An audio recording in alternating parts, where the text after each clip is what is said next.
Hi guys, this is Hirosaki. This story is all about what if Naruto was born a low-class devil before the Great Devil War.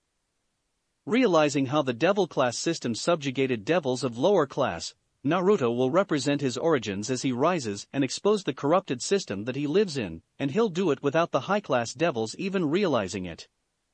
Before we start, kindly like and subscribe to this channel, and look over the description box for the author of this amazing storyline. Welcome aboard. Chapter 2, The Whirlwind.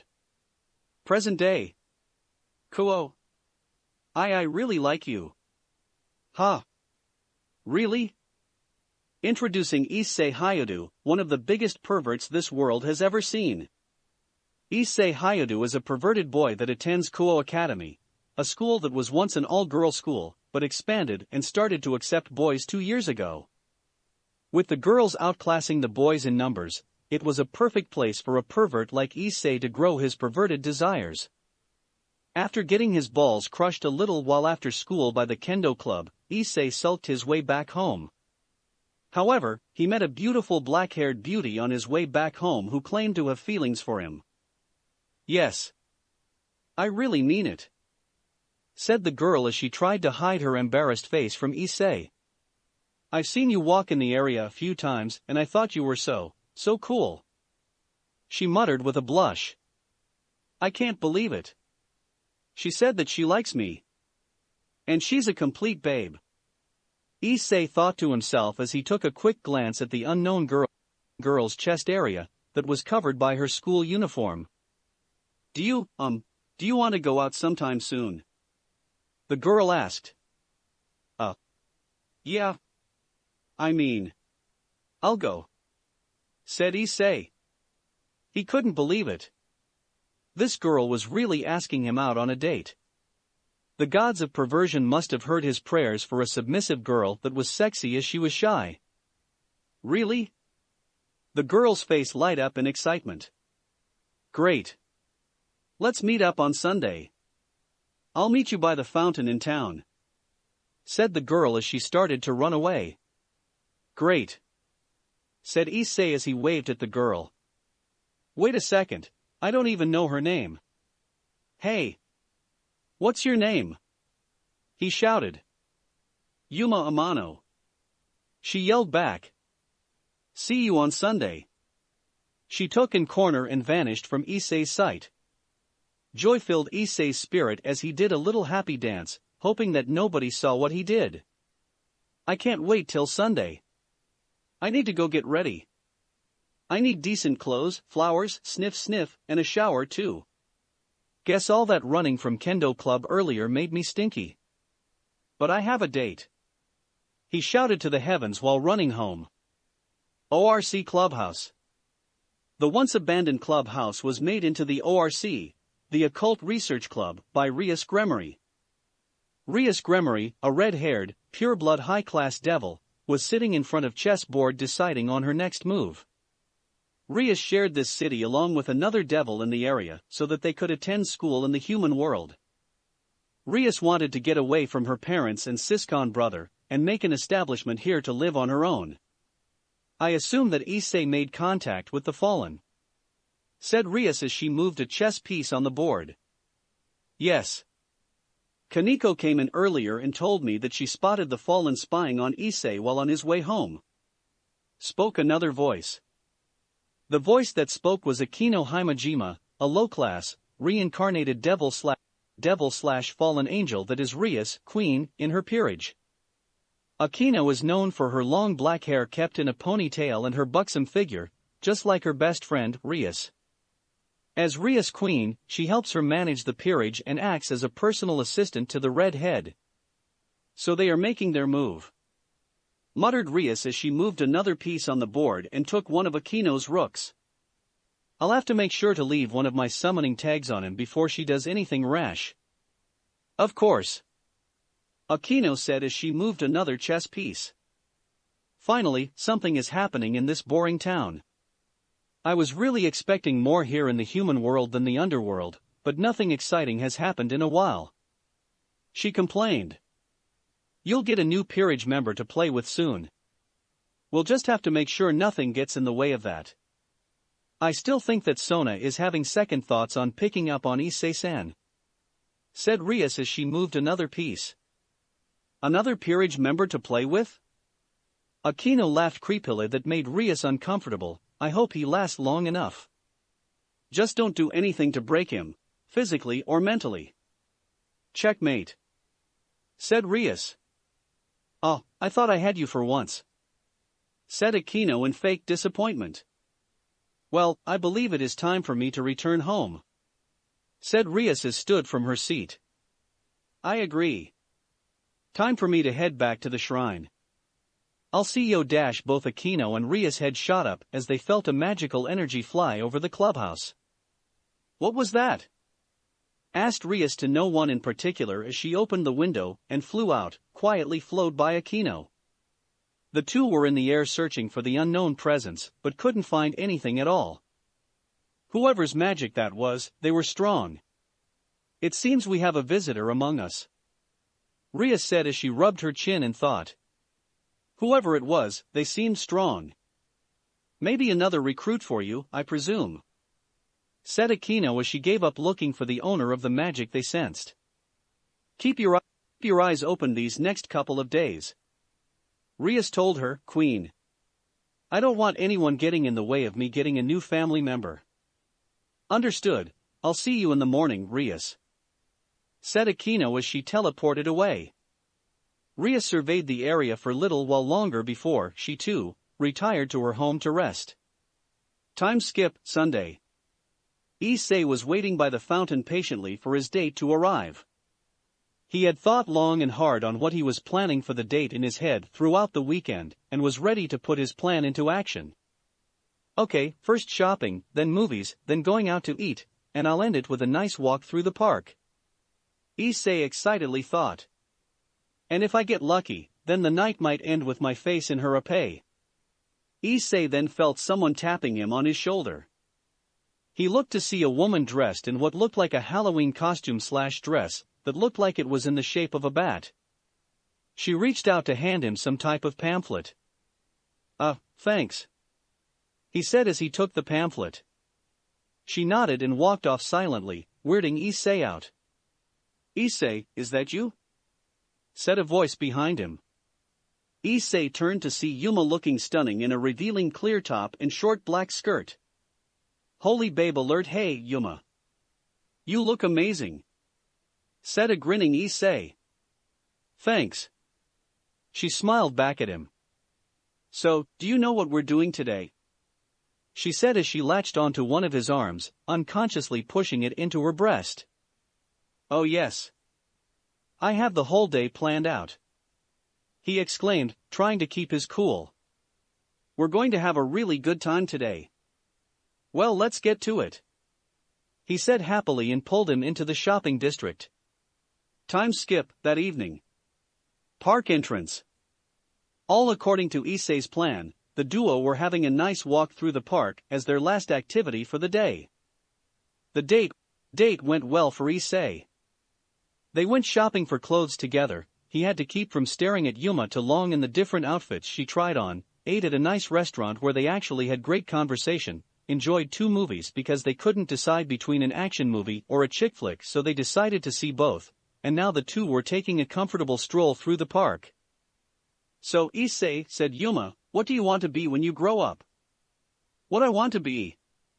asked Issei as he scratched his chin. "Never too much thought about that." "Well, do you have an interest in anything that you'd want to do?" she asked.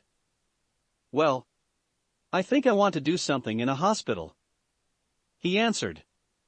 "A hospital? Why's that?" Yuma curiously asked.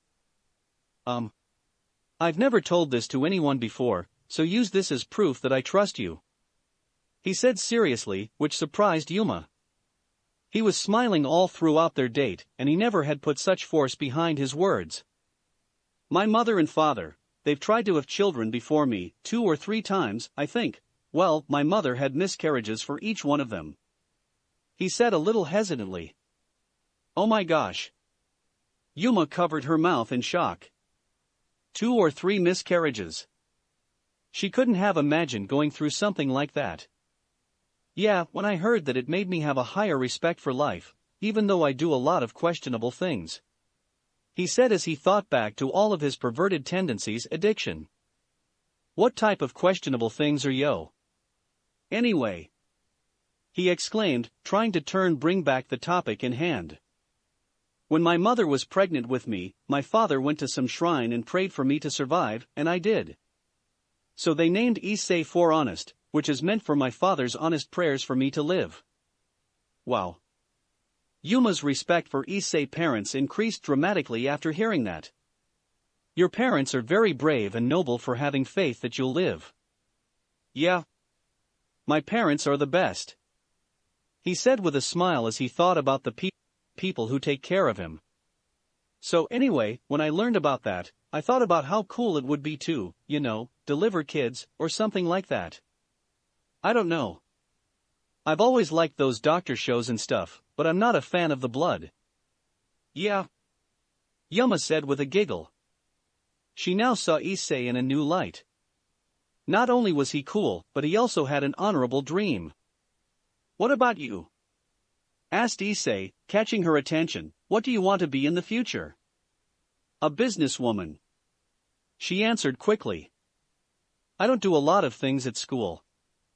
I basically go to school and go home right after, so I don't have a huge social life. I enjoy being around my parents a lot more than other people, and they both work in big-time corporations here in Koho. While they aren't at the very top, they are high-ranking business people and people have a lot of respect for them where they work. So, your parents are a very big influence on you. Issei summed up. Yup. They're important business people, and I want that type respect one day. She said dreamily as she looked up at the evening sky. Said Issei, if we accomplish our plans and get married, we'll be rich. Mama married? The shocked Yuma couldn't keep her surprise hidden as she mumbled over her words. Issei felt like hitting himself over in the head for saying something so stupid. No. Wait, I didn't mean. No, it's all right. She said while blushing up a storm. At least you're honest. The walk to the park fountain was slightly awkward, but the two managed to pick up conversation with a different topic. Nearing the fountain, Yuma ran in front of Issei. The two were now face to face and the blushing Yuma seemed like she was trying to say something. Yuma? Everything okay? He asked. I really had a good time today, Issei. She said. Oh yeah. Me too. He said with a smile. The two stared at each other for a while, but Yuma took the initiative and closed into Issei's lips. It was a quick kiss, but Issei enjoyed it thoroughly. The feeling of his lips tingling from Yuma's action was something he would never forget. Yuma pulled back and tried to hide her blushing face away from Issei, who was also blushing up a storm, by using her hair. So, I'll see you sometime this week. She muttered quietly. Yeah, we should go out sometime soon. He said. Yuma flashed him another one of her smiles that made his heart soar. I'll see you soon then. She said with a wave as she ran down the road, headed back home. Bye. He said with a wave as he watched her leave. God, she's amazing. He thought. I hope this lasts for a while, maybe that marriage thing, maybe it might happen one day. So, imagine his surprise when Issei saw some type of pink spear impale his girlfriend right through the chest, her blood splattering on the pavement. You, Yuma! He shouted as he ran to his girlfriend that slumped on the ground. He slid on the ground and checked to see if she was okay, which, apparently, she wasn't if the blood coming from the giant hole in her body had to say otherwise. Sorry kid, but I couldn't have any witnesses. Said a voice in the sky. Issei looked up to see a black-haired woman with black wings floating in the air.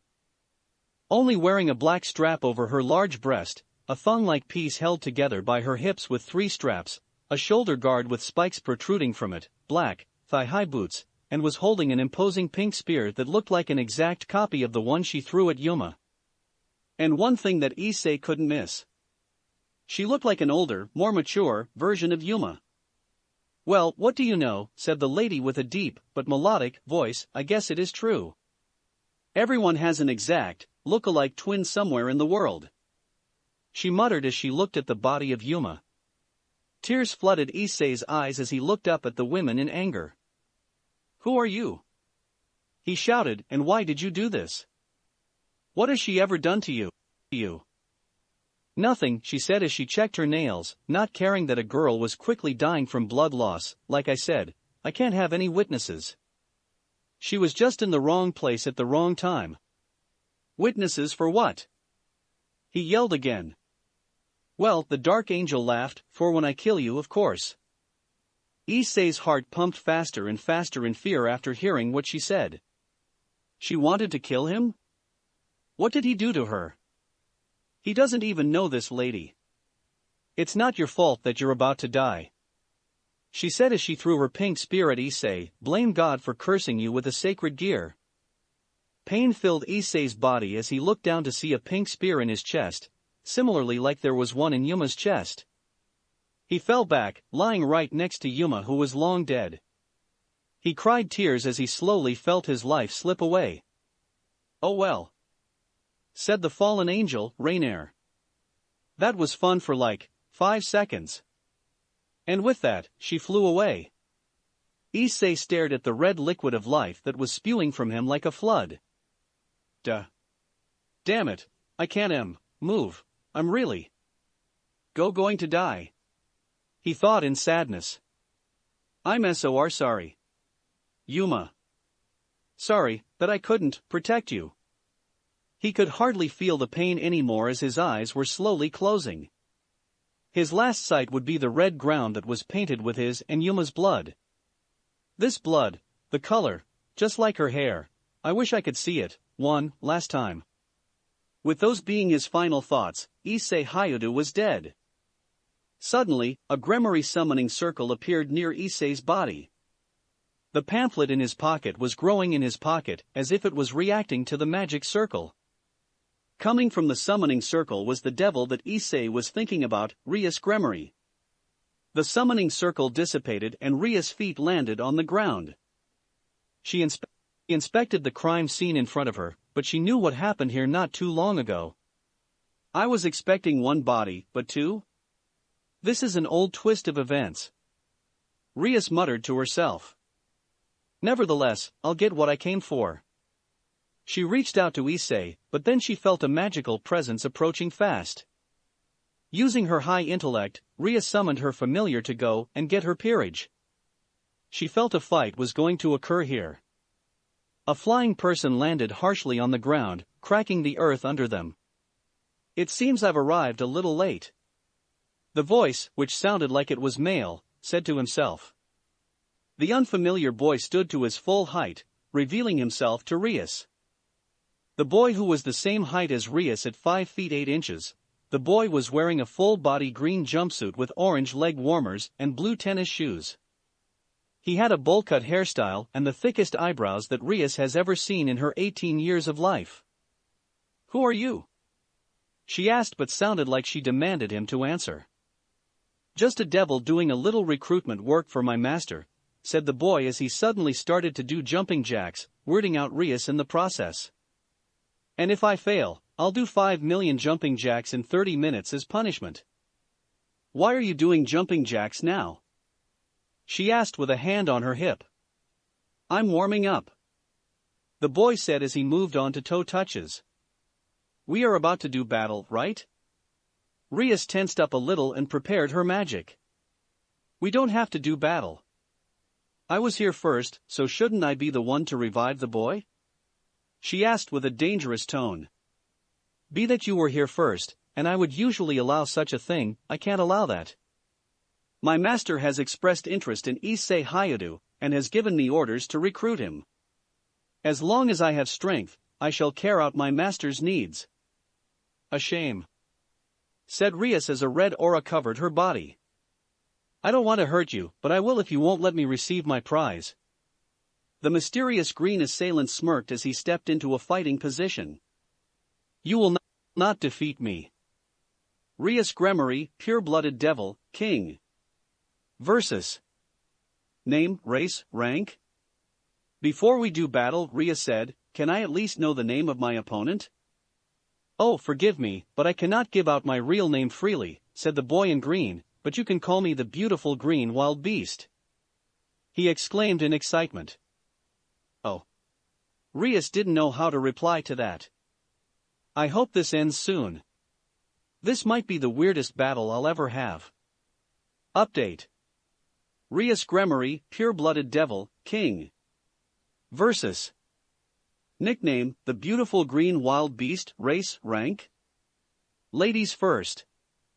The green beast said. Taking the initiate, Ria summoned her pod and blasted it towards her opponent. The beast waited for the destructive aura to reach him, and when it did, he simply slapped it away with his hand. What? She shouted in her mind. He blocked it. So this is the power of Bael you inherited from your mama. The beast said. Well, you made your move. Now it's my turn. The beast disappeared in a burst of speed, a speed that Rias couldn't track at all. A green blur appeared in front of her, but she couldn't react in time as she felt a punch to her gut. Ah! She screamed as her body flew into a well-placed tree. Her body slumped down to the ground and she entered a coughing fit. Ah? Weren't you supposed to block that? The beast asked curiously. You are Rias Gremory, right? Damn it, that speed was incredible. She thought as she slowly stood from the ground while holding her stomach. A small stream of blood leaked from her mouth. He hits like he's a rook, but he's as fast as Kiba, a knight. The green beast tilted his head in curiosity. Are you sure you want to fight? You don't seem so strong to me. Melee isn't my strong suit. She thought as she looked up to the skies. The barrier that keeps humans away that the fallen angel set up should still be active. Rias grew her devil wings from her back and flew into the skies. Now high in the sky, she noticed that the beast didn't follow her up. Rather, he was looking up to her in curiosity again. Do you plan on running away? He asked. Fuck you. She shouted as she shot out multiple balls of destruction down on the beast. Acting quickly, the beast dodged left and right, taking the scenery to his advantage, and letting some of the trees take the hits for him. After the shots ceased, the beast flew into the air with devil wings along with Rias, only to find out that he was the only one in the sky. Wah! He said to himself. Die! Muttered Rias as she shot her power of destruction from underneath the beast. She had snuck back down into the tree line and waited for him to expose himself. She had to suppress her magic in order for him not to find out, and it seemed like it worked. The beast heard something from underneath him, and was shocked to see a large red blast of destruction right beneath him. Sensing the danger, the beast made a defense shield around him, blocking the strike. Damn! Muttered Rias, noticing that she was using a lot of profanity. She had to calm down if she wanted to win. This devil was going to be a challenge. Recall his shield. Rias noticed that the devil seemed to be breathing a little heavier. What's going on? All he did was make a shield. Surely, it probably took a lot of magic to hold up from my attack, but to be breathing like that already? Maybe he has low magic reserves? A few summoning circles appeared near Issei and Yuma's body to reveal Akino along with two other people. Introducing Kaneko and Kiba, the last two members to Rias' peerage. Rias! Shouted Akino as she looked for her king and best friend. Over here! Said the Gremory as she flew down to her peerage. Akino gasped at the blood that was dripping from Rias' mouth and ran up to her, followed by Kaneko and Kiba. Rias, what happened? Asked Akino in worry. Somebody is getting in the way of me reviving Issei. Said Rias as she pointed up to the boy in the air. I don't know who his master is, but I know he is a devil because he has devil wings. He calls himself Beast. Just call him Beast. She shorted his unexplainable nickname down to Beast because she would never call him by his nickname. He has great strength and amazing speed. Do not underestimate him. The beast landed back on the ground and looked at the group of devils. So, you have friends, your peerage probably. How dare you do this to Bucho? Shouted Kiba as he summoned a sword using his sacred gear and charged towards the beast with amazing speeds. Kiba swiped at the beast with his sword, but was surprised when he blocked it with his wrist. The beast a quick jab at Kiba, but he dodges quickly by slightly moving to the right. Kiba grabbed his outstretched hand and repositioned his sword to swipe under his arm, but the beast kicked Kiba's unprotected stomach, forcing him to release his hold on him as he flew back. Kiba! Shouted Rias. Let's go, Kaneko! Said Akino as electricity charged around her body. No! Shouted Rias to her peerage. Remember why we are here. Akino, I need you to take Issei with you, and use your magic to heal his body. If he is injured for too long then his soul will leave his body, and all this fighting will be for naught. Kaneko, me, you and Kiba will stay and hold him off. Be careful rushing in without a plan and you'll be injured like Kiba. Ordered Rias. Nodding to her plan, Akino went and picked up Issei's bleeding body. What about this girl? She is an innocent human caught up in supernatural mess.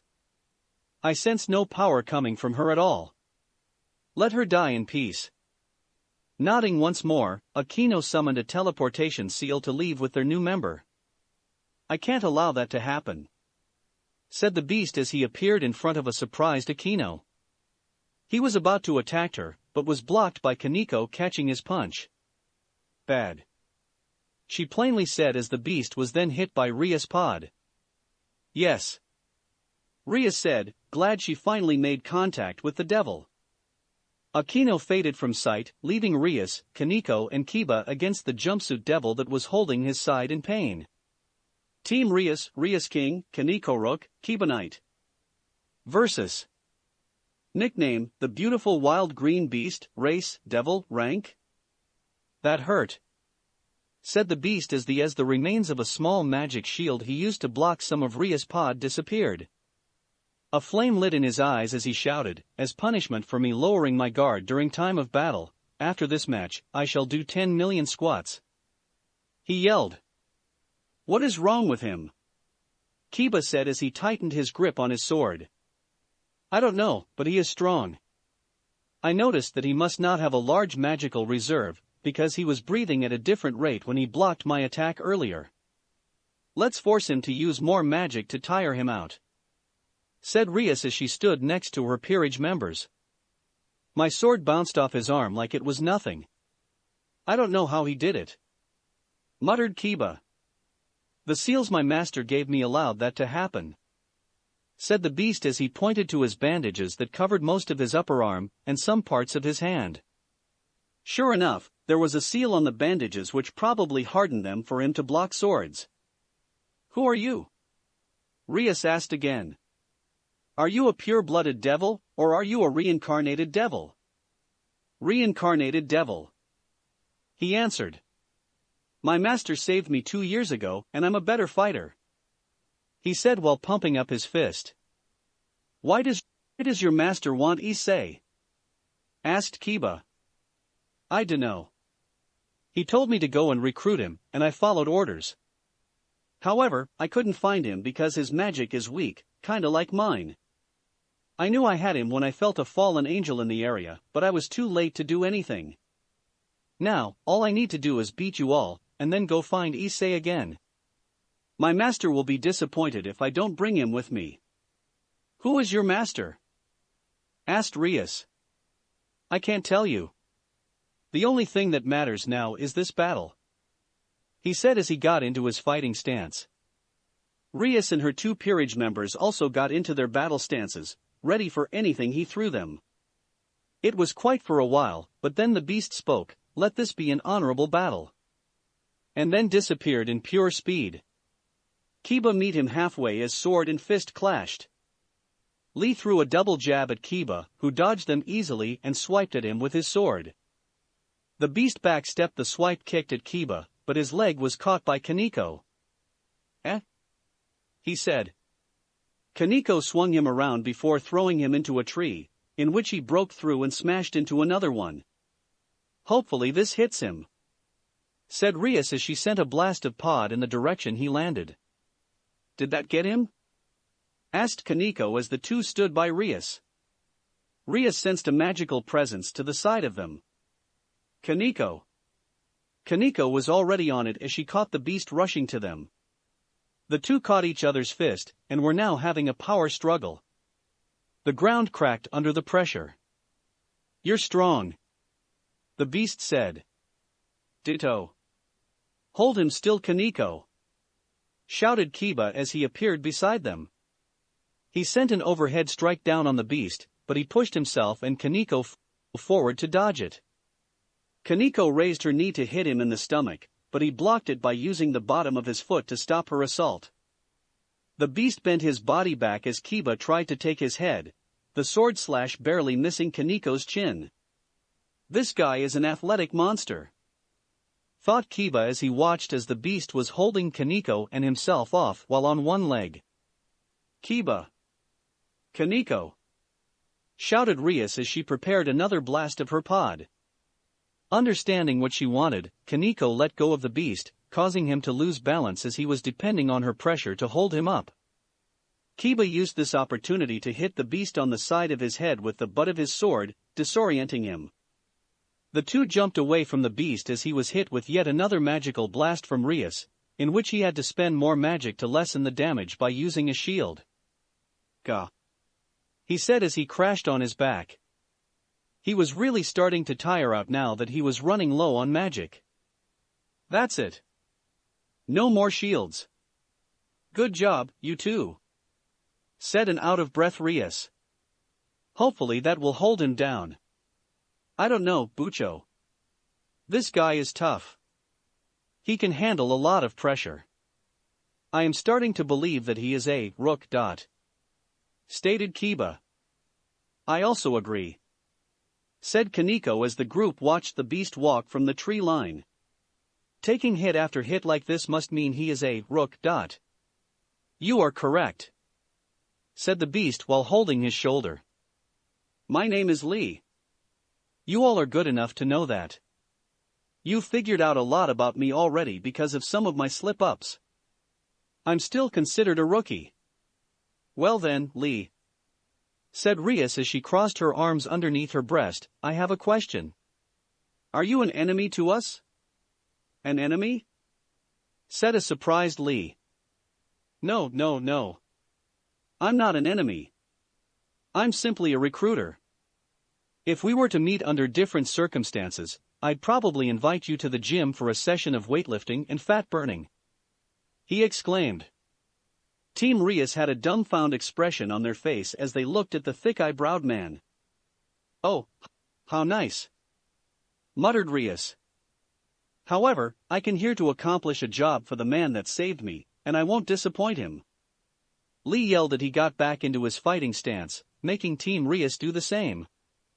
This time, I'll show you my youth. Youth? Kaneko wondered what he meant by that.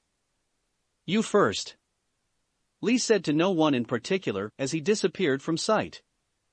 Kiba, Rias, or Kaneko didn't even register Lee appearing in front of Kaneko and kicking her in her midsection, blasting her away from the group and somewhere in the forest. Kaneko! Shouted Rias. Yuma-Rias was about to send another blast to Lee, but he caught Rias' hands and slowly applied pressure. Aha! She screamed out as she felt her bones creak from Lee's strength. Bucho! Yelled Kiba as he summoned dual swords and slashed at Lee. Lee dodged one of Kiba's swords, caught the other and broke it, and used the broken edge to stab Kiba in his thigh. Damn it! Kiba lost his cool as he jumped away from the two. He landed on his feet, but fell to one knee as the pain coursing through his leg was too great for him to handle. Huff, huff, huff, you guys are giving me a workout. I shouldn't have done all those exercises before coming here, muttered Lee as he released Ria's hands. You mean you came here tired? Shouted Rias as she tried to ignore the pain in her hands. Yeah. but I had to do my daily 100,000 pushes UPS, stated Lee. There was some rustling come from the bushes near them, and Kaneko, with some of her clothes shredded, charged at Lee with anger in her eyes. The two clashed once again as the two rooks moved the fight away from the injured Rias and Kiba. Kiba, are you all right? She asked her loyal knight as she walked over to him. No, I'm not. I won't be able to walk properly for a while. Not until I'm healed first. Kiba, as he slowly stood up on both feet, wincing from the pain from the sword edge that was still lodged in his thigh. Do you want to take it out now? She asked. He nodded. He wouldn't be able to fight properly with the broken sword lodged in him. Nodding, she slowly took the sword out of him. She winced when she heard him hiss in pain. She couldn't understand the pain he was going through and was glad she wasn't. But she was proud that her knight was still standing, showing that he was strong and could handle pain well. Kiba took off his shirt to use as a bandage as he wrapped it around his leg. He put his arm around Ria's shoulder as the two slowly walked to where Lee and Kaneko were having their battle. The two rooks were battling it out, but Lee was slowly winning. With a quick jab, Kaneko feinted and switched with a kick which caught Lee's chin. Ignoring the pain, he caught Kaneko's leg and bent his body all the way back, slamming her into the ground behind him. Gaining his balance again, he turned to see Kaneko already up and in throwing a fist to his face, which hit its target as Lee spit up blood and was rocked back. Kaneko took advantage and low-kicked his feet. Catching both, Lee fell on his back in pain. Ugh! Groaned Lee as he heard some weird sound. He looked up to see a huge tree headed his way. You've got to be kidding me! He jumped up and punched the approaching tree, which couldn't handle the pressure, as it was utterly destroyed and turned into splinters. Breaking through the tree was a success, but on the other side of the broken tree was Kaneko with a park bench. Nanny? Bam! Kaneko destroyed the park bench as she hammered Lee back into the ground. That had to have done something to him, she thought as she was taking deep breaths, and had her hands on her knees. This was the hardest fight she's ever fought, and it was against an immortal gym freak. Ugh, that hurt, said Lee. Kaneko couldn't hit her shock or close her mouth as she watched Lee get back up from the attack. This boy just wouldn't sit down. When will you give up? She said. When I run out of energy, or course. He said like it was the simplest thing in the world. While I do count you as an honorable enemy, it isn't honorable to use outside weapon in a fight. You are too much for me to handle by myself. I need to use my surroundings to my advantage. Kaneko said quietly. Understandable. But I feel this battle coming to a close. I've been here for too long. I need to finish this up. The two charged at each other again, putting all of their strength into their next hit. Lee smiled as his martial arts brain analyzed the situation. She's shorter than me, under 5 feet I believe, and with that, her arms are very short. She'll have to get closer if she wants to land a direct hit to any meaningful part of my body. All I need to do is increase my speed at the last second, and I'll get my hit off before she can even blink. Mentally nodding to his plan, he clenched his fist as he proceeded. Time seemed to slow down as the two were in face-to-face. Kaneko was stretching out her arm, ready to send Lee flying. Lee inwardly smirked as he saw that Kaneko's feet weren't on the ground. She jumped in order to put more force into her punch, but that was the mistake he would exploit. Slamming his feet into the ground, Lee pushed his body forward with extra velocity Kaneko wasn't expected. A glob of blood forced itself out of Kaneko's mouth as she was sent flying through multiple trees. Lee regained his foot as he saw Kaneko's body crash into the ground. She wasn't moving after that. Finally. Lee muttered to himself as he took a short breath of air. That little girl really tested his limits of stamina, but he was the one to come out on top. That's the power of my youth. He yelled as he threw his hands up to the sky. You're open. A sword protruded from Lee's stomach, and he could only look at it in shock. He slowly turned his head to see Kiba behind him holding the sword. Rias was slowly approaching the duo. "You're still able to move?" Lee said in disbelief.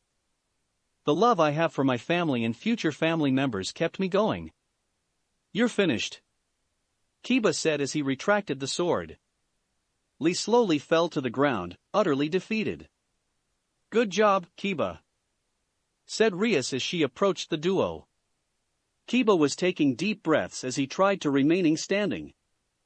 "Thanks, Bucho," said Kiba. The pair looked down upon the gasping Lee as he held his hands over his injury. "You are a strong opponent.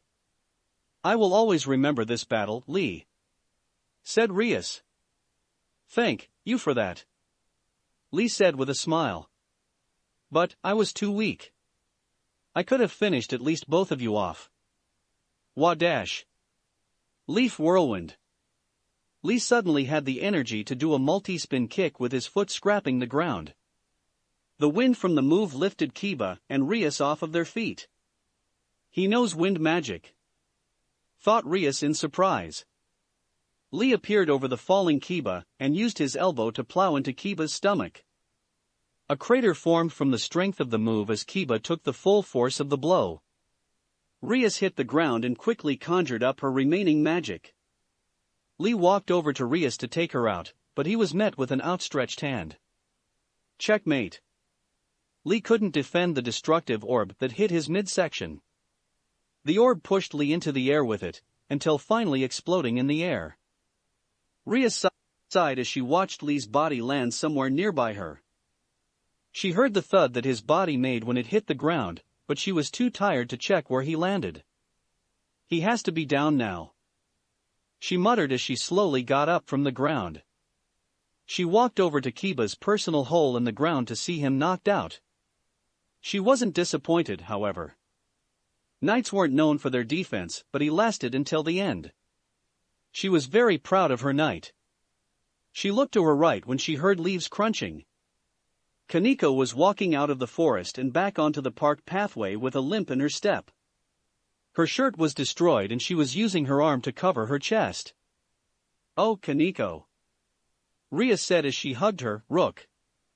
She took it upon herself to face Lee all by herself and gave her and Kiba a break. She really did have strong, loyal family members. "Did you kill him? Please tell me that you killed him," Kaneko muttered into Rias' chest. "I honestly don't know." "Let's check," she said as the two walked over to the boy. Lee was in his on Rias-made crater knocked out. His skin seemed burnt and his mouth was wide open. His eyes were open but the two couldn't see his pupils. "He's still breathing," Kaneko said as she sent the body a glare. "Yes, but we're not going to kill him. He said the only reason why he was here was to recruit Issei. We faced him and we won. He shouldn't be bothering us anytime soon." The two went back to Kiba and slowly picked him up. Kiba moaned in pain as he woke up from his Lee-induced sleep. Did we win?" Kiba whispered. "Yup. Your youth is amazing." The three couldn't hold back their yells in fright as they turned around to see a smiling Lee who was missing a front tooth. "You're still mobile?" Rias shouted in fright/amazement. "Could anything put this behemoth down?" "Yeah. You three really put a number on my body.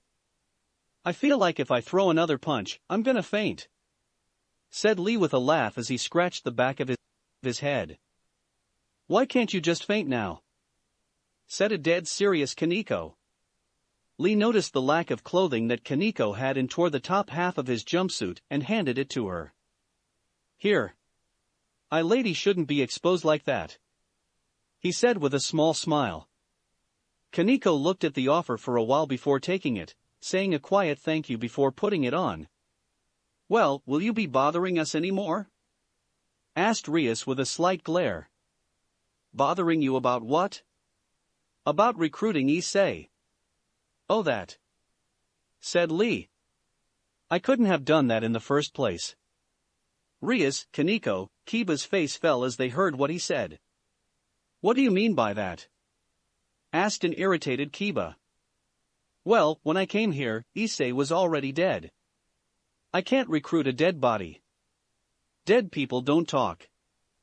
My master doesn't like reviving people against their will, so I wouldn't have brought Issei to him in the first place.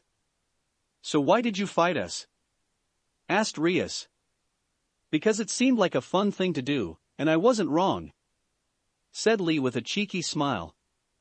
Are you sure that we can't kill him? But anyway. Said Lee as he did a few stretches. You all won this fight. I must show my appreciation for allowing me to test my limits. Even though I haven't been a devil for long, if I continue my training regime like how I am now, I'm sure I can become stronger. This fight has revealed some things about myself as well. Said Rias with a light smile. It seems like I need to get back to training myself so I can become stronger. I've been sitting behind a desk for too long now. Well, I'm glad I'm the one who has made you come to that realization. Lee said. Will you be back in town? Asked Kiba. I'd like to train with you someday. Oh yes. We can all train together. Exclaimed Lee. I'll ask my master if I can move over here to living with my new friends. Lee then picked the group up and gave them a hug. He seemed to ignore their cries of pain from his inhuman strength. I'll see you all soon, my new friends. Said Lee as a magical circle appeared below him. Wait. Lee. Said Rias, catching his attention. If you can't tell who your master is, can you at least tell us what clan he is from? Or what he looks like? Oh. Said Lee as he put a hand to his chin, thinking for a while. To be honest, I don't even know what my master looks like, or his clan. What? Even though Rias was tired, she apparently had enough energy to break Kiba and Kaneko's eardrums. That's the truth. Never saw him a day in my life. I'll be back soon. Said Lee with a few waves, and he was consumed by the seal. The trio stared at the disappearing martial artist before there was a teleportation seal underneath them as well. Let's go do what we came here to do. Rias said as she disappeared with her two peerage members. Location dash?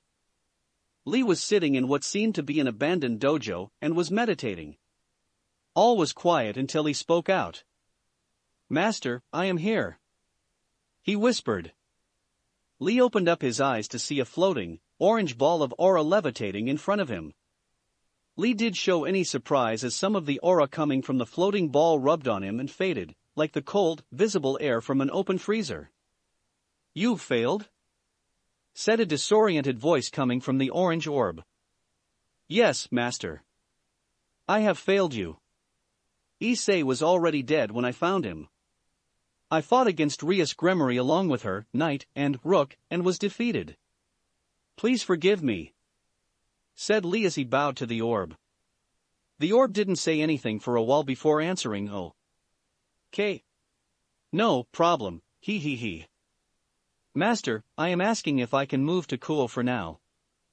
I have become friends with the Gremory's peerage, and I feel like I can become much stronger with them. The orb was quiet for a while again before answering, that's fine. Make sure, you eat, Pickles. He. Yes, master, I shall eat the pickles. Thank you for this opportunity. Said a happy Lee. I shall send another member with you. Said the disoriented voice. Really? You mean I actually get to meet another peerage member? Asked a shocked Lee. Yes, BU. But watch out for this one. He's weird, he. What do you mean, master? Asked Lee as he looked up to the glowing, orange orb. Watch out for he likes SNA. Snakes. He ha. Time skip, Monday morning. Hayuda residence. Issei yawned as he woke up from the best sleep he's had in his whole life. It felt so warm in his bed, and he honestly felt as if he couldn't have had a better. He sneezed a little when something tickled his nose. He fully opened his eyes to see one beautiful, sexy, red-headed, naked Rias Gremory sleeping right beside him, in his bed. In his bed. What the dash? Rias' hand clamped over Issei's mouth as he looked down in fear as Rias was awake with anger plastered over her face. Shut the hell up and go back to sleep. Okay. Chapter 3, The Rundown. Kuo Hyuta Residence. Noon. I can't feel my arm, thought Issei as he looked at the sleeping face of Rias. She was cuddling his arm to her chest, and looked perfectly comfortable. Issei would have been comfortable, and his perverted mind should have been running rampant, but the events that happened yesterday was filling his mind as he was in debate with himself. Did that really happen last night? Did Yuma really die? And who and what was that lady with black angel wings? Or was it all a dream? Why hasn't Mother tried to wake me up yet? Issei said quietly as he looked towards his door. Because I set a barrier up before I came here, said the voice of Rias, scaring Issei in the process. Holy oh, you're awake! Issei said frantically with an awkward smile. Rias shifted up into a sitting position and Issei was trying his hardest not to look at her breast. Issei. I want the Issei. I want it. I want it. I want it, I want. Are you okay? Asked Rias with a cute head tilt. Yeah. I'm just confused on why you are in my bed. Nice comeback, Issei. He congratulated himself for his quick thinking. Well, you were hurt yesterday, and I had to come back and heal you. Rias said as she stretched her arms, so, I brought you back here to heal you. Heal me? He said as he thought back to his dream/unknown reality. If that's so, then what I think that happened, actually happened. Correct. You were attacked and killed by a fallen angel yesterday, said Rias. I found your body and resurrected you into my peerage. What? What do you mean? Issei asked. I am a devil, said Rias as she summoned her devil wings. Whoa! Shouted Issei as he fell out his bed in surprise. She had devil wings. Like, devil wings. Issei took in a few breaths before continuing. You mean, devils that steal human souls? Yes, but devils don't resort to such measures anymore, Rias said as she crossed her legs as she sat on the edge of the bed. Okay, wait. Issei said. So, you brought me back to life? Getting a nod from Rias, he continued, how did you do that? High-class devils, like myself, have the power to revive the newly fallen by using our evil pieces, said Rias as she summoned her remaining knight. Based from the game of chess, devils can resurrect those who have recently died by using our evil pieces to reviving them into our peerage. So, I'm a knight? He asked. No. You are my loyal pawn. She said. A pawn. Issei dejected. So, I am weak. Not true, said Rias as she crossed her arms over her chest. While pawns are usually weak, you, Issei, took up all 8 of my pieces. She said. Really? So, I am actually strong? He said with hope. You have the potential to be strong, a level I hope to help you achieve soon. She explained. So that means that I'm a devil? He asked. Right again. I'll help you adapt to your new life and understand devil culture. I am a high-class devil after all. She boasted with a hair flip. So why are you naked? He asked with a blush as he stopped himself from staring at her. You had a giant hole in your chest, she said as she stood from the bed and walked to her clothes. I have a spell that allows me to heal others, but it works only with skin-to-skin contact. Maybe I should get hurt more often, he thought. So, I'm fully healed? Yes. You should notice a couple of new characteristics your body has gained now that you are a devil, she said as she started to put on her clothes. Do you feel stronger? Actually, I do, he said as he gripped his hands. I feel like I can run a marathon right now. Good. Now let's go. I have much more to explain to you once we get to school, said Rias. Right, said Issei with a head nod. Then, he remembered the other person that was there with him at the park. Wait. What about Yuma? What happened to Yuma? He shouted in worry. Do you mean the other person that was at the park dead with you? Asked Rias. Yeah. She's my girlfriend. Did you revive her too? He asked with a smile. No. No, I didn't, said Rias. I didn't see a reason to. Issei's heart dropped as he heard what Rias said. Didn't have a reason to. She didn't have a reason to bring back Yuma. What does she mean? She was innocent. She didn't deserve to be killed. You seemed troubled, Rias said. I am troubled. Very troubled, shouted Issei, shocking the royal redhead. Why didn't you bring back Yuma? She was dead. She was innocent. None of this should have affected her. Well, I didn't see a reason to bring her back, because she didn't have any power coming from her, Rias explained. I didn't want to bring her in a world of the supernatural if she couldn't live in it. Then why did you bring me back? He yelled, shocking the redhead again. Maybe I didn't want to be brought into this mess. Why did you choose me? I'm just some pervert that nobody likes. Rias was thoroughly shocked.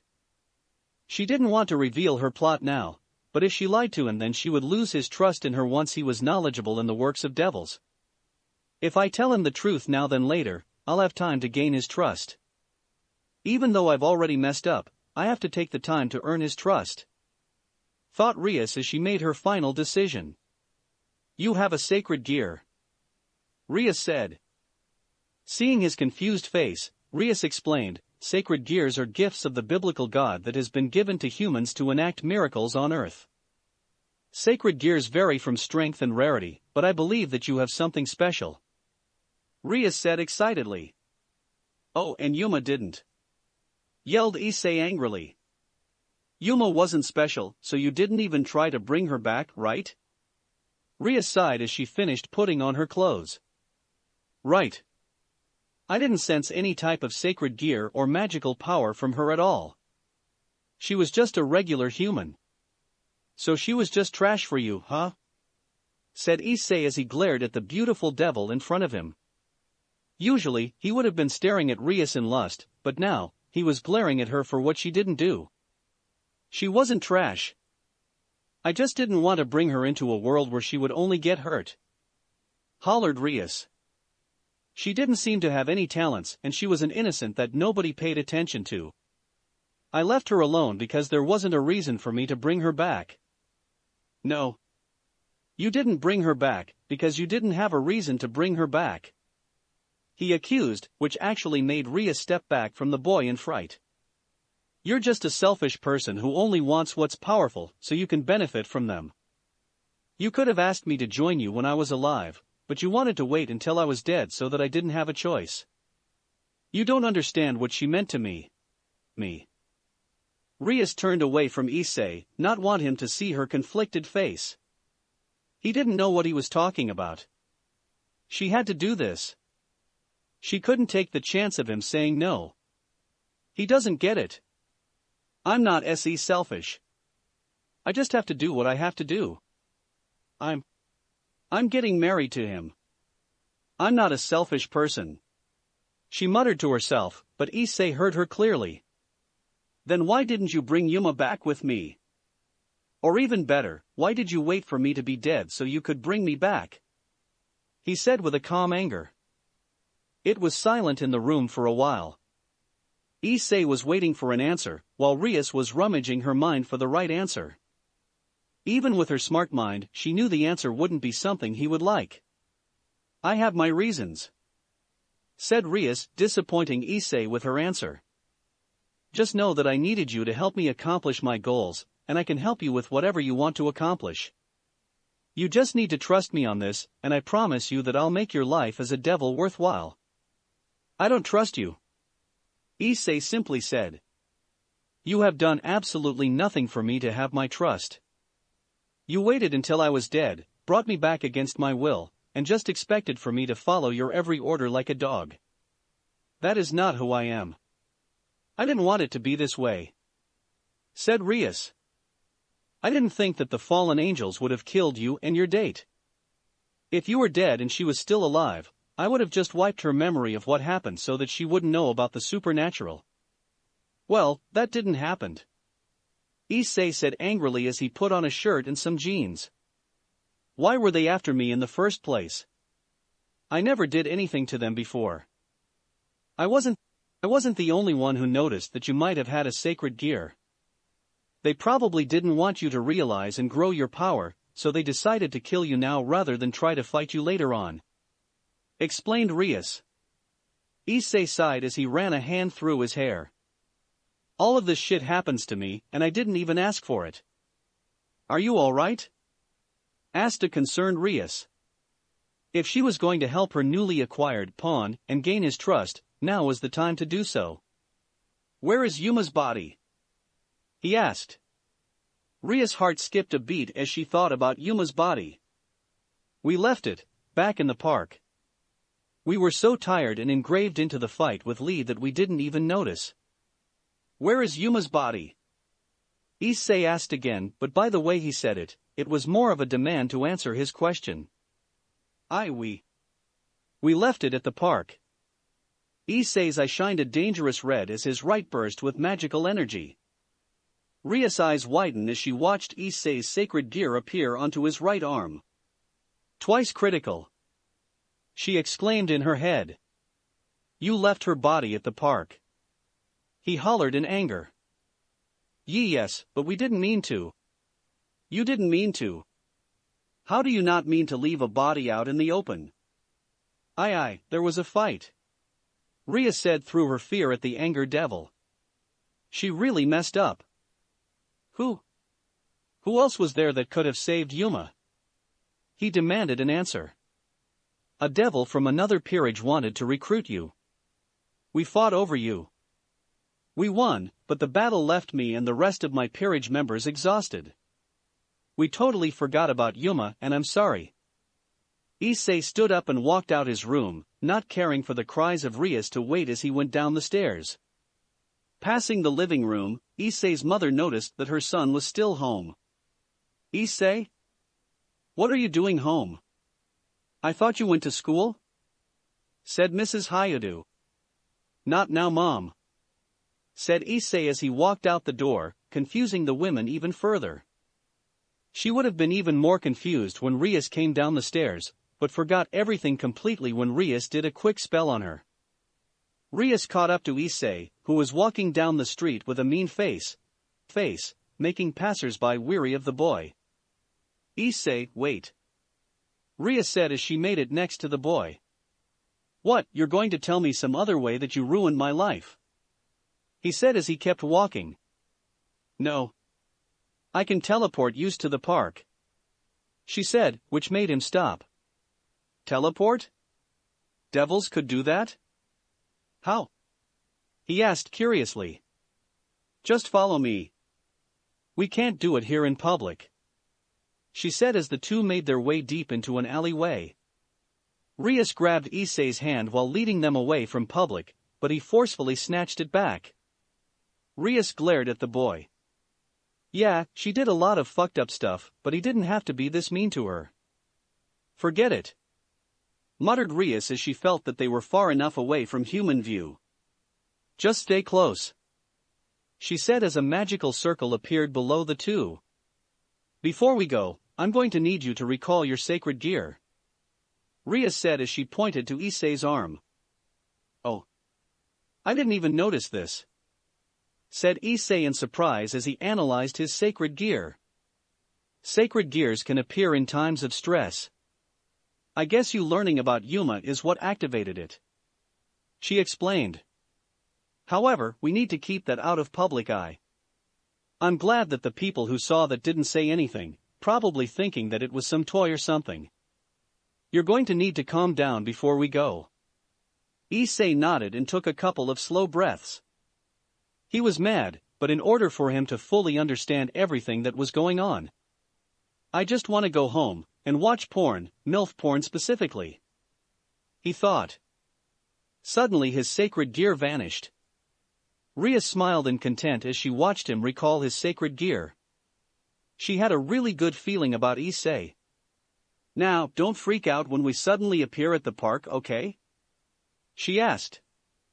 While it wasn't crazy, which Rias was secretly happy about, Issei couldn't hide his surprises when the two suddenly appeared back at the park. He looked around to see that there were many craters in the ground and trees that looked uprooted and broken. So, there was definitely a fight here. She wasn't lying about that. Issei thought as he looked around. He ran over to where he thought Yuma's body, only to find out that it was gone. Where is she? He asked himself as he looked around, trying to find his dead girlfriend's body. He saw the dried-up blood that they both leaked out, so she had to be somewhere nearby. Rias was looking at the spot where Yuma's body once was. I feel a residue of magic here. Somebody can hear. Maybe Lee? It feels like his magic. Where is she? Issei shouted as he got into Ria's face. She frowned and backed away from the angry boy. It was going to take a long time for Issei to trust her. I think that the person that we were fighting came back here. She said. I think he came back for the body. And where is this person? Asked Issei. He wasn't going to let Yuma's body be tossed around in disrespect. After our battle, Lee said he would move here to Kuo to train with us. Said Rias. If his master allows it, he should be here in the coming days. Good. Issei then turned away from Rias and walked down the park pathway. Wait. Issei, wait. She said as she ran up to him. Where are you going? I don't need to be around you right now. Said Issei without looking back. I need time to think. Rias stopped running to him after she heard that. He's right. I need to give him time to think. I'll talk to him tomorrow. I'll send someone to get you during school so we can continue our conversation. I'll see you then. Rias said. Issei didn't say anything back, causing Rias to sigh. She really messed up. I'll make sure to do right by him. We'll talk tomorrow with everyone. And with that, Rias disappeared from the park. Time skip, evening. The day Issei learned that he was a devil was mentally frustrating for the boy. Even though that he was serving what he considered one of the most beautiful girls that he had ever seen. He's lusted over Rias Gremory ever since he first saw her, but now he held aloof for her. Turning him into a devil because of something she wanted from him, but leaving his Yuma to die and not even knowing where her body went? That was something that even his perverted side was mad about. I bet she doesn't even understand what she did. She just thinks that she's hot shit. Well, she is hot, but that's not the point. She shouldn't be able to revive me just like that. She should have asked me when I was still alive and human. Now, Yuma's gone and I can't do anything to save her. He thought sadly as he slowly approached a house. Remembering a conversation that he had with Yuma about where she lived, Issei made his way up to a house that he believed that was once Yuma's home. Taking in a deep breath, Issei knocked on the door. He had to explain to her parents why their child hasn't come back. Opening the door was a black-haired woman that looked a lot like Yuma. She looked at Issei and gave him a nice, polite smile. Hello, young man. How may I help you? Hi, I'm bringing bad news. Issei was shaking in anxiety as he prepared his speech. What's wrong? Are you all right? Asked the woman with a head tilt. A man came up behind the woman, making Issei guess that this was Yuma's father. "Everything all right here?" he asked as looked at the shaking Issei.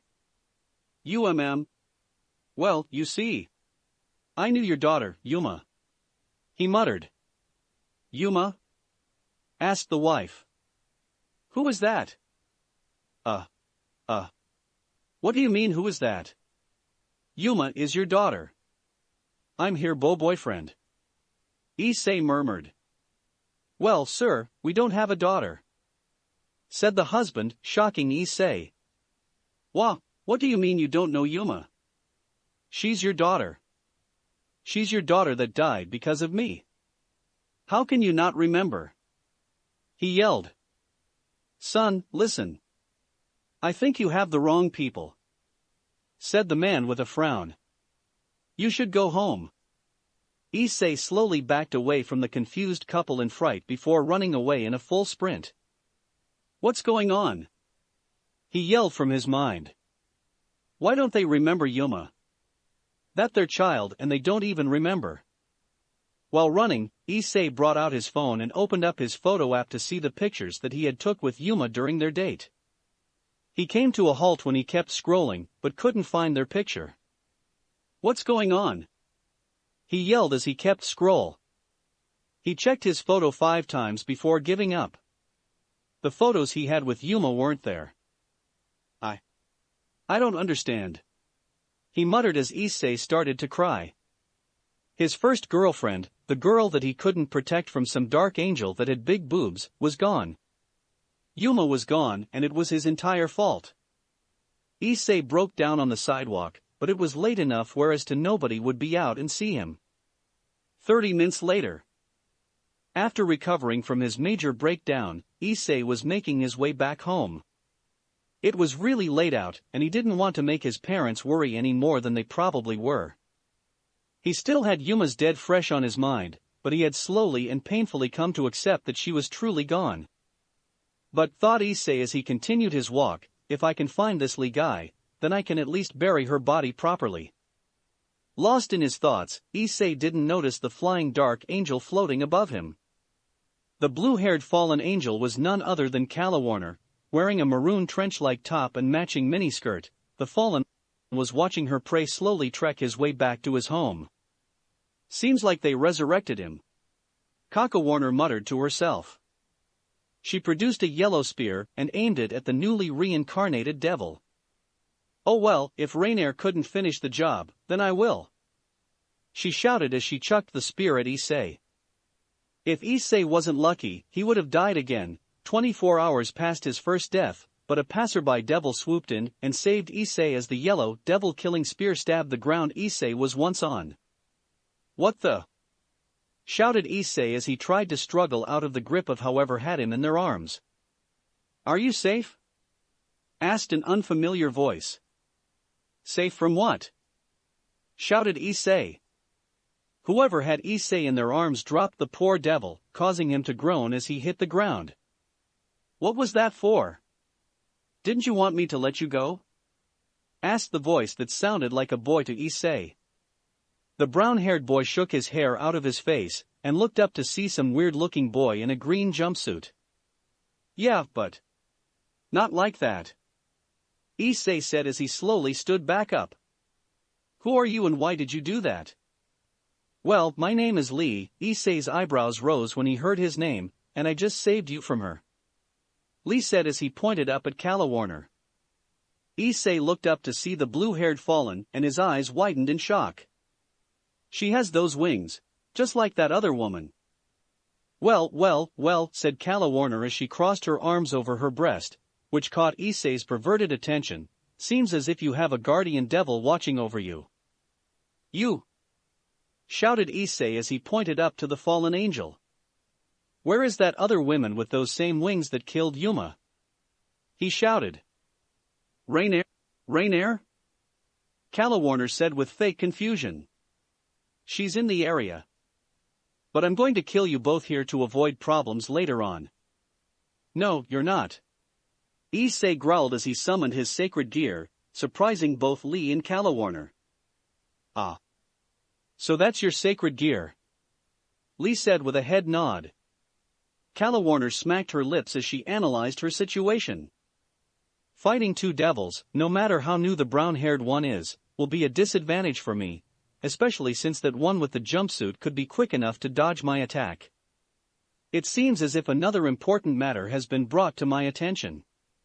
Calawarner came up with a quick excuse for her to leave. However, I get the feeling that we'll be seeing each other very soon, she said with a laugh as she flew off in the night. Don't let her get away, Issei shouted at Lee. Follow her. No, Lee said. Like she said, we'll see her soon. Issei picked Lee up by the collar with strength that he didn't know he had, and slammed his back into a nearby tree. What did you do with Yuma's body? Tell me now. Do you mean that girl that died with you? Asked Lee. After getting a short nod from Issei, Lee continued, well, I buried her. What? Asked Issei as he raised an eyebrow. Why, you actually buried her body? Well, yes. I wasn't going to leave her body out in the open like that. It's disrespectful to the dead. Lee said like it was the simplest thing in the world.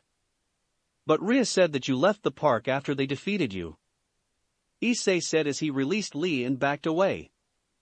He didn't seem much like a threat, but if he could beat Rias and her peerage up, then Issei knew he wouldn't stand a chance against him. Yeah, that is true. But then I remembered that I left the girl and it isn't honorable to leave a body out in the open, especially since she was an innocent, Lee said with a head nod. So, I buried her body not too far from the fight. I used her I.D to figure out her name, and made a small memorial for her with a nearby rock.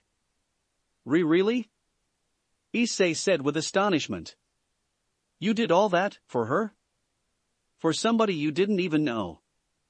You don't need a reason to do the right thing. That's one thing that my master taught me, Lee said. Come walk with me. I'll lead you to her grave site. Issei nodded and the two were off to Yuma's grave. It was quiet for a while, but Issei was the one that broke the silence. Lee. That is your name, right? Issei asked. Yes, it is. Do you need my assistance? The martial artist said. You've been reincarnated as a devil too, right? He asked. Yup. I've been a devil for 2 years now, Lee said with a smile. Do you regret becoming a devil? Asked Issei. No, Lee said without any playfulness in his voice. I'm glad that I am a devil. And I'm glad that my master was the one to reincarnate me. Why? And who is your master? Asked Issei. Lee chuckled a little before answering. Well, I can't identify my master for you, mainly because I hardly know myself, but in order to understand me, you'll have to listen to my story. Well, we're walking in the middle of the night to a grave site. I'm sure I can hear your devil story, said Issei. Good. I'm glad you're considerate enough to listen to my story, Lee said with a smile. Maybe by listening to my story, you'll be able to adapt to your situation better. Maybe. I don't know if I like my master, however. Issei grumbled as he kicked a rock on the road. Lee smiled at Issei. My devil story takes place 2.5 years ago. In Tokyo.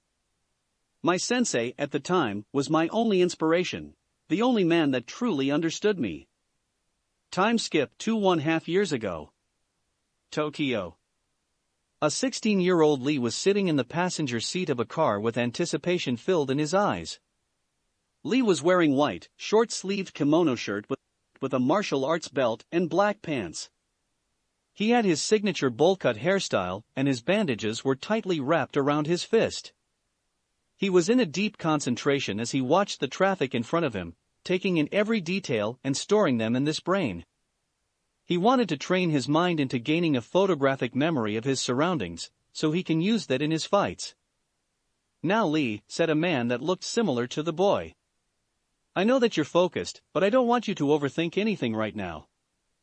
Calm down some and have an open mind.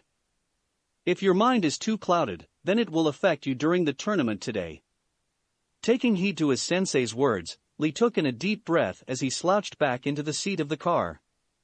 You're right, Guy-sensei. I need to calm down somewhat. It's just that I'm so excited. And I don't want to fail you either. Lee was a first-year student and was a protege in martial arts. He trained every day because fighting was what he was good at. He wasn't very smart in school, and was one of the lowest-ranking students in his class. With the lack of parents in his life, and since the teachers gave up on trying to convince him that his studies were important, Lee spent every day in the gym, strengthening his martial arts and hoping to become even stronger than his mentor, Guy. The two were currently headed to a martial arts tournament, a tournament Lee spent the last month getting ready for. He practiced with Guy every day for at least 5 hours a day and studied up on any possible opponents by watching film Guy provided for Lee. The two were sure that Lee would win, but they prepared for any situation just in case Lee encountered any situation. I know that you'll do just great, Lee. Guy said with his trademark grin as he gave Lee thumbs up. Smiling back, Lee gave thumbs up back to his teacher, the man that was always there for him even when nobody believed in him. Lee would always have Guy's back, and Guy would always have Lee's back. It was a student-teacher relationship that was unmatched. Pulling up to the gym where the tournament was being held, the two got out of the car and Lee grabbed his duff bag with all of his equipment. Nodding towards his sensei, the two approached the gym doors, ready to win.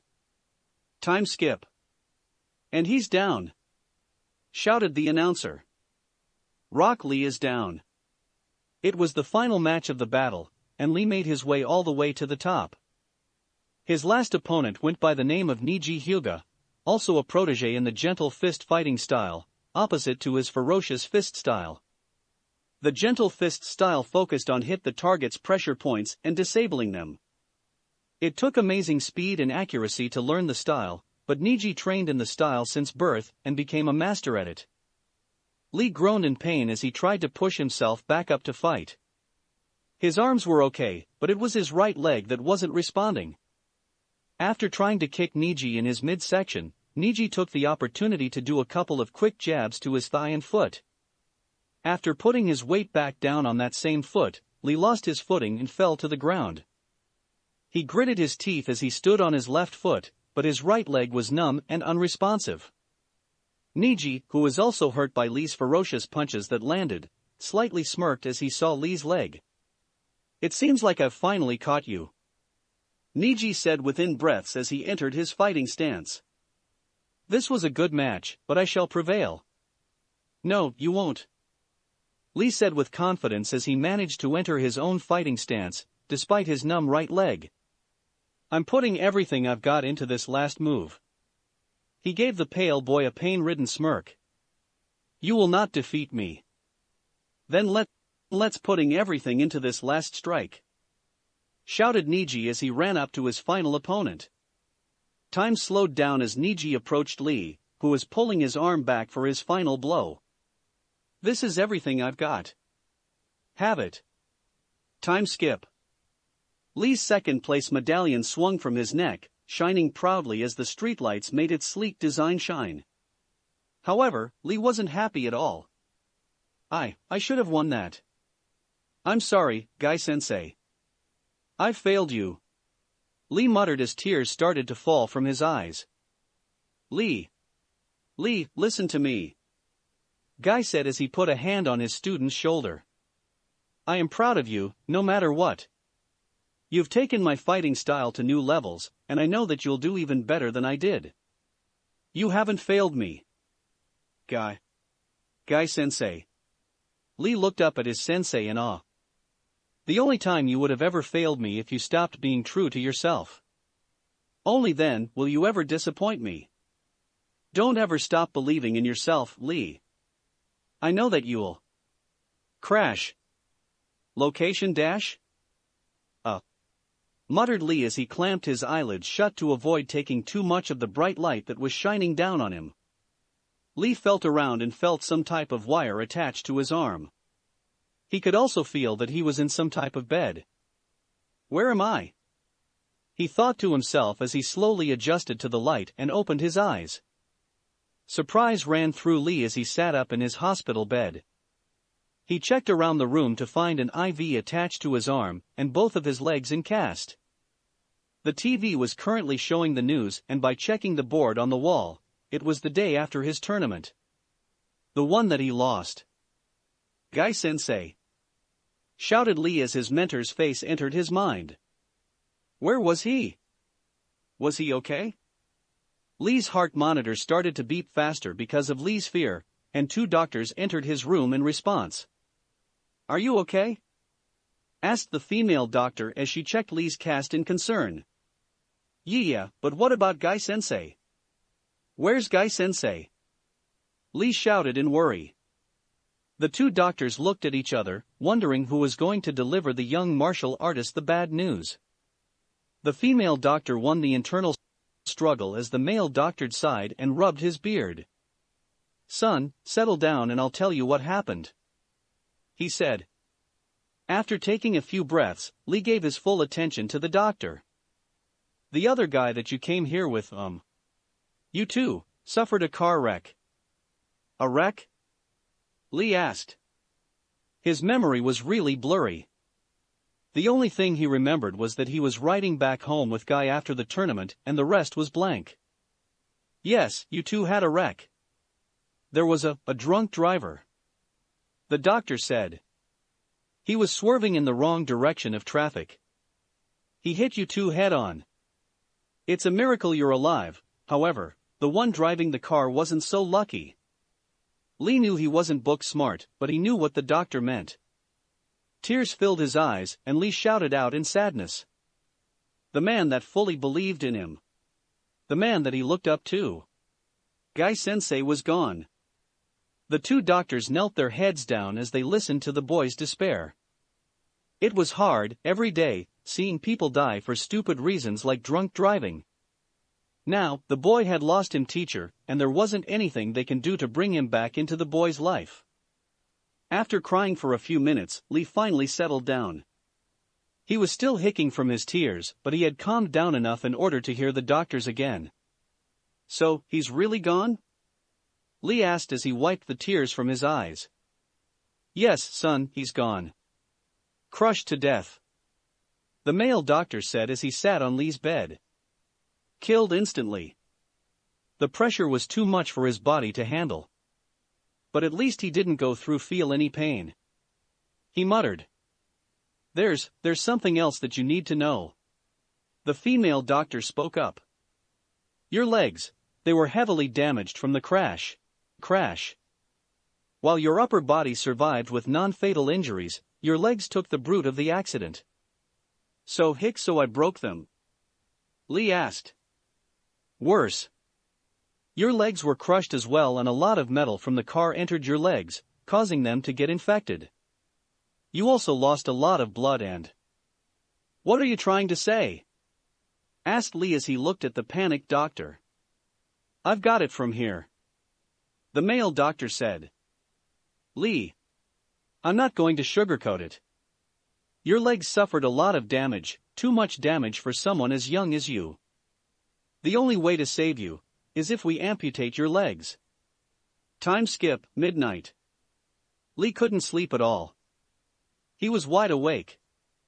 His mind was active as dark thoughts flooded it. "What can I do?" thought Lee as he gripped his blanket. My legs. I can't live without them. I don't have any other talents other than martial arts. I won't be able to fight without them. I'll be nothing. I can't continue Guy-sensei's legacy, I can't accomplish my own goals, and I won't be able to do anything." Lee felt the tears flowing from his eyes as he continued to think about his life. His whole life revolved around fighting. He didn't have any parents to take care of him, so he was on his own. There wouldn't be anyone to help him because the world was a cruel place. "My life," Lee muttered. "My life is over." "Hello," said a voice very near to Lee. Lee looked up to see a glowing orange ball sitting in his lap. In shock, Lee used his arms to push himself away from the orb, but his back hit the end of his bed that was raised up to support him.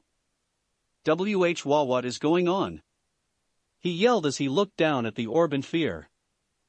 No need to be afraid, I'm here to help. The orb said. You're here to help me? Lee asked. Yes. I'll let you calm down. The orb said. Lee watched the orb's glow in amazement as he slowly used his arms to move closer to it.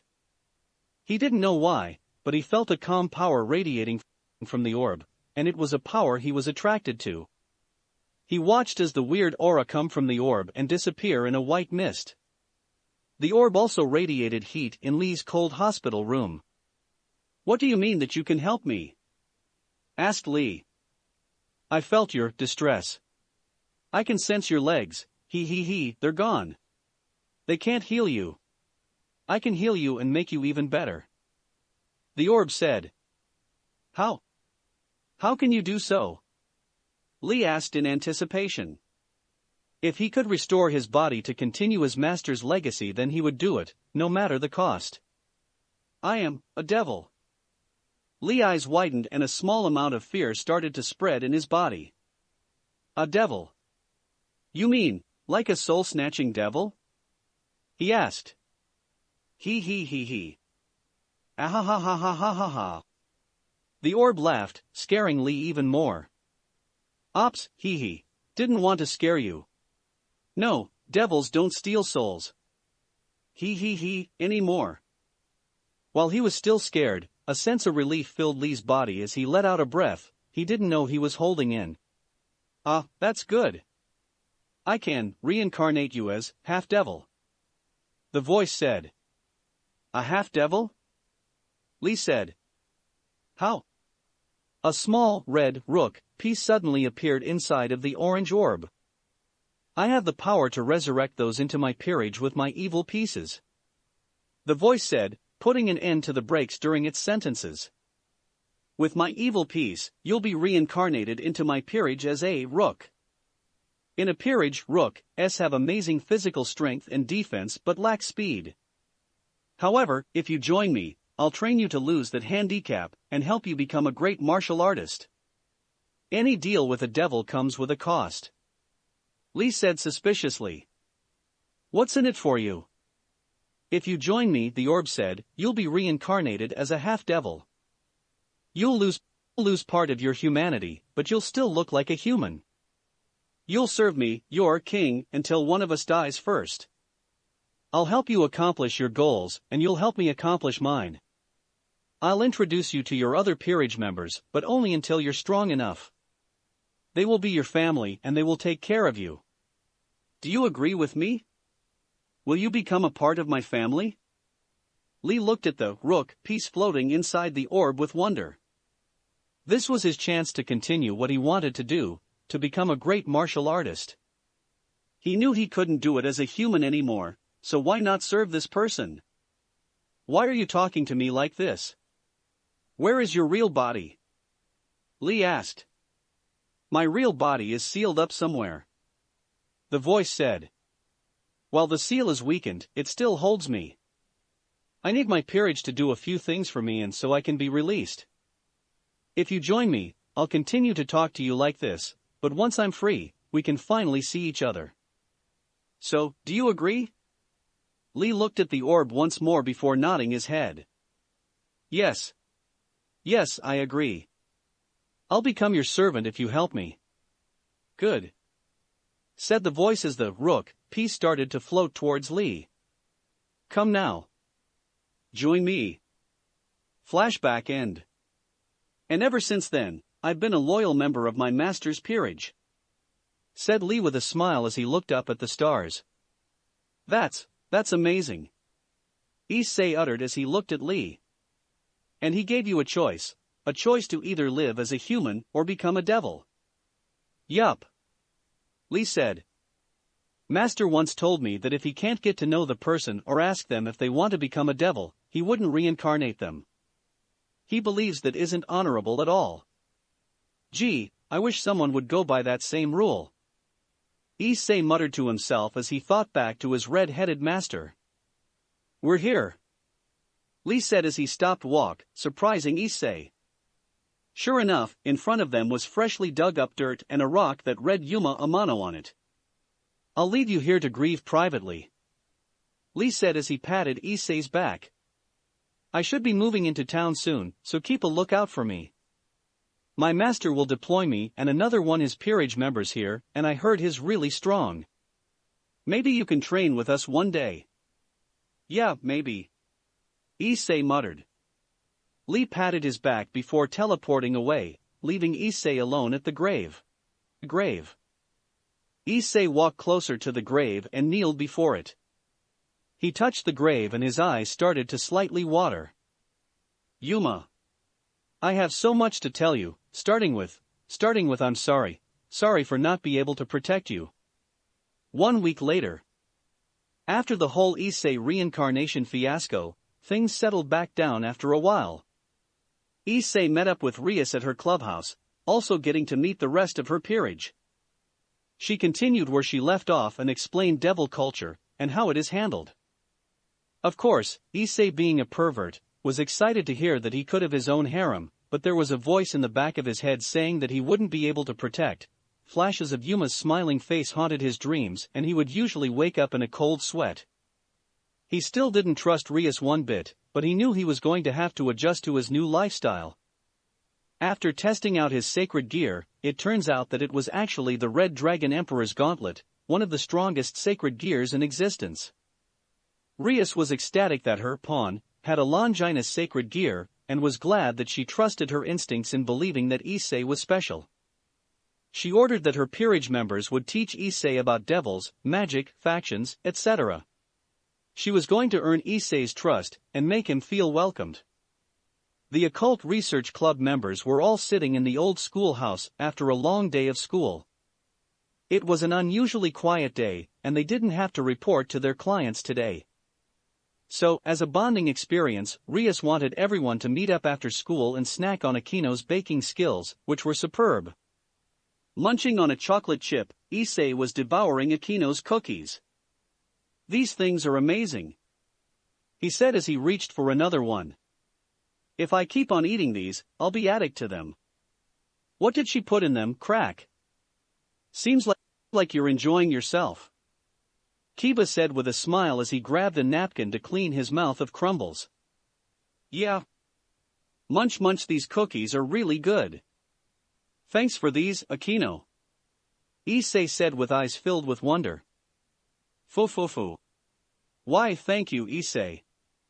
I'll be sure to make you some more later on," Akino said with a giggle as she sipped her tea. So Ria said as she set her teacup down. "How was everyone's day?" she asked. "Good," Kaneko whispered and went back to eating a cookie. "It went well.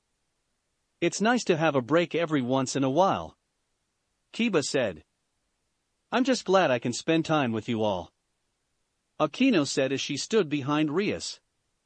"It really has been a while." "Well, this is nice," Issei muttered as he took a swig of the tea Akino made for the team. "I could get used to this." "I hope you do become comfortable to our lifestyle, Issei," Rias said to her pawn. "I know that you still feel a little rocky about this whole situation this past week, but I want you to understand that we really want you to truly become a part of this family." I get it," Issei said with a small smile. "While it was hard to accept that I'm different, especially under the circumstances on how I was resurrected, but I'm come to like you all. You are genuine good people." Issei did like how his relationship with his fellow peerage members was headed, but he still had his doubts and didn't fully trust them. However, they didn't need to know that. "Good. I'm glad you see us in that light," Ria said with a smile. Everyone's attention was brought to the teleportation seal that appeared in the room. Lee, wearing his usual green jumpsuit, and his eyes were filled with excitement. Hello. The beautiful green beast is back with exciting news," Lee said as he started to do jumping jacks. Oh. Lee. It's nice to see you, Ria said with an awkward smile as she watched the boy do jumping jacks. He really was a training freak, but Rias could only wince as she thought back on the beatdown he gave her, Kaneko, and Kiba. We should kill him now while he's not looking, Kaneko whispered to Kiba, to which he sweat dropped at. The small girl still held resentment for what he did to them at the park. Kiba couldn't lie, for Lee to only be a reincarnated devil for 2 years, he was very strong. Hey, Lee, Issei said with a wave. After Lee opened himself up to Issei a week ago, Issei had an instant respect for Lee for that, as well as being able to fight off Rias, a high-class devil, and 2 of her peerage members. What's the news? He's here, Lee said with stars in his eyes. Another one of Master's peerage members is here. And he's amazing. Oh, really? Ria said with a raised eyebrow. Well, will we be able to meet this person? Yes. He's coming now. I'll go get him. Don't move anywhere. And with that, Lee disappeared again. Have you met Lee before, Issei? Asked Rias as she noticed that Issei seemed to be somewhat familiar with the beast. Yeah, he showed me the place where he buried Yuma's body, Issei muttered as he looked down at his tea. Her death really hurt him. He felt like he wasn't strong at all and couldn't protect her from the dangers of the world. Her happy face would still haunt his dreams, and he would always blame Rias for her death. Rias and Akino both frowned at the boy. They knew that Yuma's death, and how Rias reincarnated him, really made Issei feel like he couldn't trust them. The only thing they could do now was help him, and over time, he'll be a part of the family just like everyone else. Lee's magical circle appeared again in the middle of the room.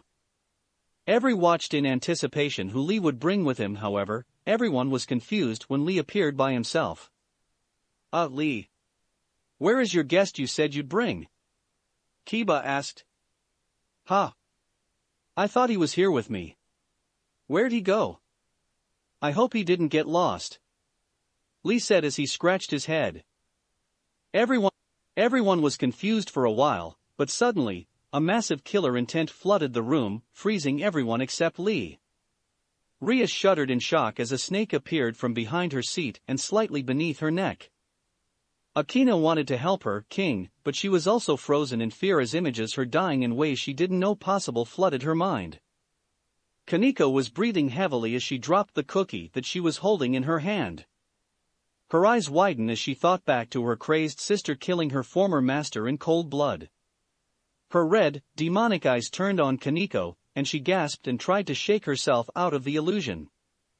Kiba's mind flooded with memories being experimented on as a child to become compatible with the Excalibur while a part of the Holy Sword project. Watching images of himself and his old friends die in numerous ways, Kiba broke out in a cold sweat as he had a panic attack.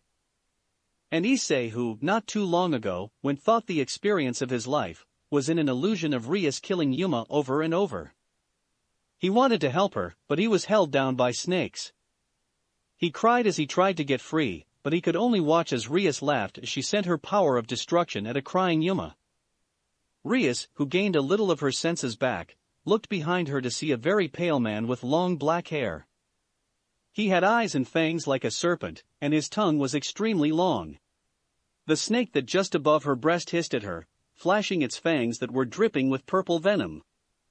Rias Gremory, the man said with a smooth voice as he looked at her with a creepy, malicious smile. It's nice to meet you. Lee has told me a lot about you. The redhead Gremory couldn't respond as the snake on her slowly wrapped itself around her neck, as if it wanted her to fight back.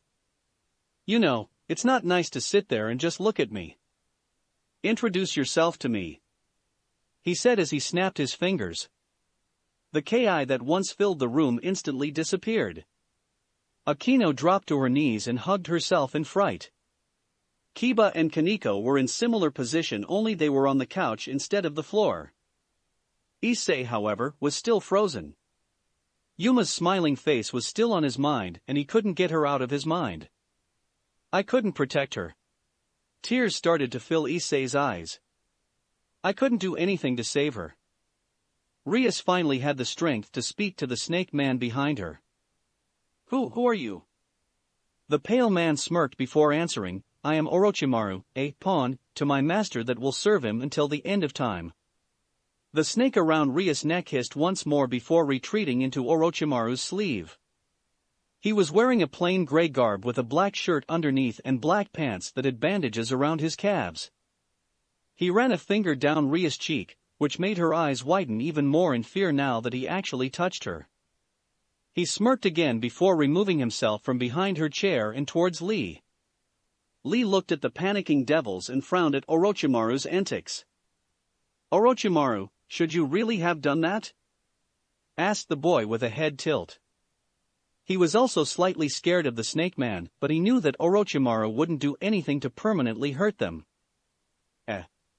Orochimaru said with a head shrug and raised hands. I just wanted to introduce myself to them. I am their new chemistry teacher, after all. Well, I guess. Lee muttered, unsure if what he did was okay. I'll be seeing you all in class. Orochimaru said with a wave and an evil chuckle as he and Lee left the building. Make sure you study, because my class won't be easy to pass, HHMM. That's it for this reading. Hit like and subscribe for a free ticket pass going to the different worlds of anime fanfictions. Looking forward to having you on board again.